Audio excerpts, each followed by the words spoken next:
Shifa Hospital, most affordable and compassionate healthcare in city of Bijapur. ನಮಸ್ಕಾರ. ನಮ್ಮ ಹೃದಯದ ಆರೋಗ್ಯದ ಬಗ್ಗೆ ಯೋಚನೆ ಮಾಡಿದಾಗ ಸ್ವಲ್ಪ ಕನ್ಫ್ಯೂಷನ್ ಆಗುತ್ತೆ ಅಲ್ವಾ? ಮುಖ್ಯವಾಗಿ ಇಸಿಜಿ ಮತ್ತು ಎಕೋ ಈ ಎರಡು ಟೆಸ್ಟ್ಗಳ ಬಗ್ಗೆ ನಾವೆಲ್ಲರೂ ಕೇಳಿರ್ತೀವಿ.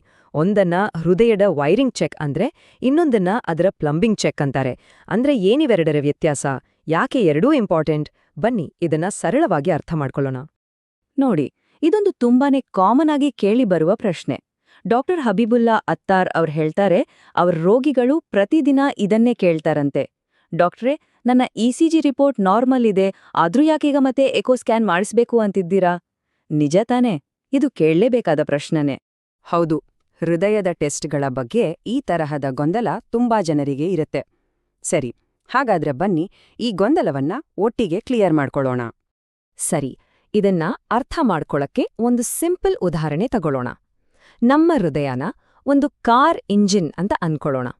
ಈಗ ಹೇಳಿ, ಒಂದು ಕಾರ್ ಚೆನ್ನಾಗಿ ಓಡ್ತಿದೆಯಾ ಇಲ್ವಾ ಅಂತ ತಿಳ್ಕೊಳ್ಳೋಕ್ಕೆ ಬರೀ ಒಂದೇ ಒಂದು ಪಾರ್ಟ್ ಚೆಕ್ ಮಾಡಿದ್ರೆ ಸಾಕಾಡುತ್ತಾ?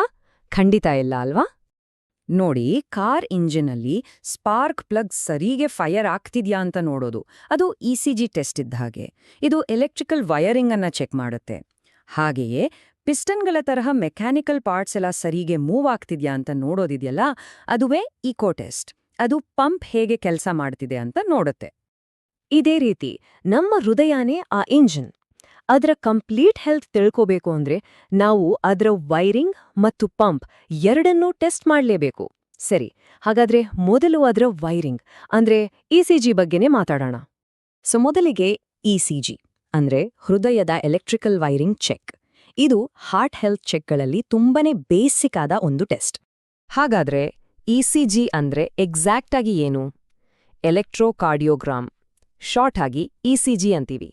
ಇದು ನಮ್ಮ ಹೃದಯ ಬಡಿತದ ಹಿಂದಿರುವ ಎಲೆಕ್ಟ್ರಿಕಲ್ ಆಕ್ಟಿವಿಟಿನ ಒಂದು ಗ್ರಾಫ್ ರೂಪದಲ್ಲಿ ತೋರಿಸುತ್ತೆ. ಇದು ತುಂಬಾನೇ ಸಿಂಪಲ್ ಮತ್ತೆ ಬೇಗನೆ ಮುಗಿಯೋ ಟೆಸ್ಟ್. ಇದನ್ನ ಮಾಡೋದು ಹೇಗೆ? ತುಂಬಾ ಸುಲಭ.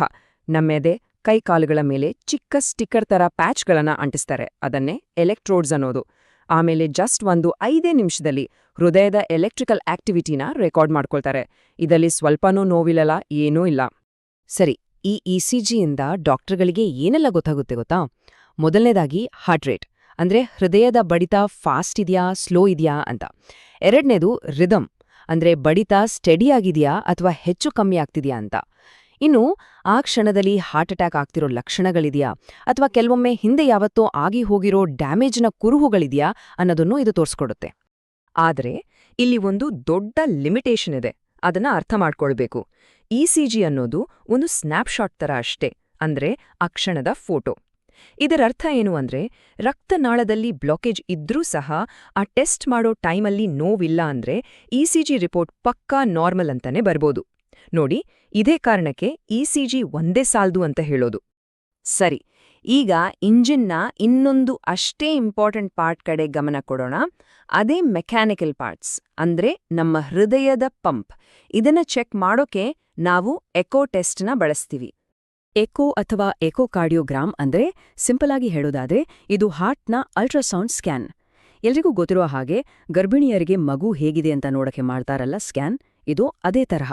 ಆದ್ರೆ ಇದರಲ್ಲಿ ಹೃದಯದ ಮಸಲ್ಸ್ ಮತ್ತೆ ವಾಲ್ವ್ಸ್ಗಳು ಹೇಗೆ ಮೂವ್ ಆಗ್ತಿವೆ ಅಂತ ಲೈವ್ ಆಗಿ ನೋಡಬಹುದು. ಈ ಟೆಸ್ಟ್ ಕೂಡ ತುಂಬಾನೇ ಸುಲಭ. ಒಂದು ಸೈಡ್ಗೆ ಮಲಗಿದ ಮೇಲೆ ಒಂದು ಕೂಲ್ ಆಗಿರೋ ಜೆಲ್ಲಿ ಹಾಕಿ ಒಂದು ಪ್ರೋಬನ್ನ ಎದೆ ಮೇಲೆ ನಿಧಾನವಾಗಿ ಮೂವ್ ಮಾಡ್ತಾರೆ. ಒಂದು 15ರಿಂದ 20 ನಿಮಿಷ ಆಗ್ಬೋದಷ್ಟೇ. ಇದ್ರಲ್ಲೂ ಅಷ್ಟೇ, ನೋವಿಲ್ಲ, ರೇಡಿಯೇಷನ್ ಇಲ್ಲ, ಏನೂ ಇಲ್ಲ. ಹಾಗಾದ್ರೆ ಎಕೋ ಟೆಸ್ಟಿಂದ ಡಾಕ್ಟರ್ಗಳಿಗೆ ಏನೇನ್ ಕ್ರೂಷಿಯಲ್ ಇನ್ಫಾರ್ಮೇಷನ್ ಸಿಗುತ್ತೆ? ಮೊದಲನೇದು ಪಂಪಿಂಗ್ ಪವರ್, ಅಂದ್ರೆ ಹೃದಯ ಎಷ್ಟು ಎಫೆಕ್ಟಿವ್ ಆಗಿ ರಕ್ತನ ಪಂಪ್ ಮಾಡ್ತಿದೆ ಅಂತ.